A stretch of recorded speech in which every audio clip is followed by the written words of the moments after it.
জামাতে ইসলামী বাংলাদেশকে ধন্যবাদ জানাই। ওনাদের একটা সিট আমাদের শহীদ পরিবারের জন্য স্যাক্রিফাইস করার জন্য। আপনি প্রশ্ন করেছেন আমার সন্তানের কথা মনে পড়ে কিনা। আমরা যারা শহীদ পরিবারের মারা আছি, মনে পড়ে না এমন কোনো মুহূর্ত নাই। আমরা আসলে বিক্ষত হৃদয়ে বসবাস করছি, মানে আমরা আছি বেঁচে থাকার জন্য আছি। এই মুহূর্তে এসেও মনে পড়ছে, অবশ্যই মনে পড়ছে, কারণ আমি তো আমার পরিচয় এখানে আসিনি, আমি জাবিরের মা হিসেবে এসেছি। আমি আপনাদের হয়তো আরেকটা প্রশ্ন থাকতে পারে, আমি তাহলে দেশের জন্য কি করতে পারি।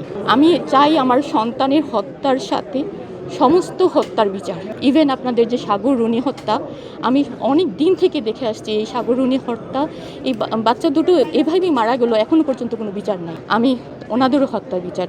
জুলাই সনদ এবং গণভোট এটা তো অঙ্গাঙ্গিভাবে জড়িত।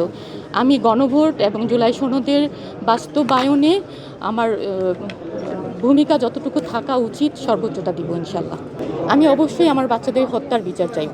সর্বশেষ হচ্ছে যে জামাত তো তাও শহীদ পরিবার থেকে একজনকে মনোনয়ন দিল, বাট বিএনপি এখন পর্যন্ত কাউকে দেয়নি। এই বিষয়টাকে কিভাবে দেখছেন?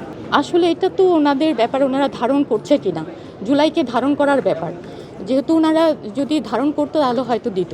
আমি যেহেতু জামাত ইসলাম ওনারা প্রথম থেকেই জুলাইকে ধারণ করেন, সেই জন্য ওনারা আমাদেরকে শহীদ করে দিতে।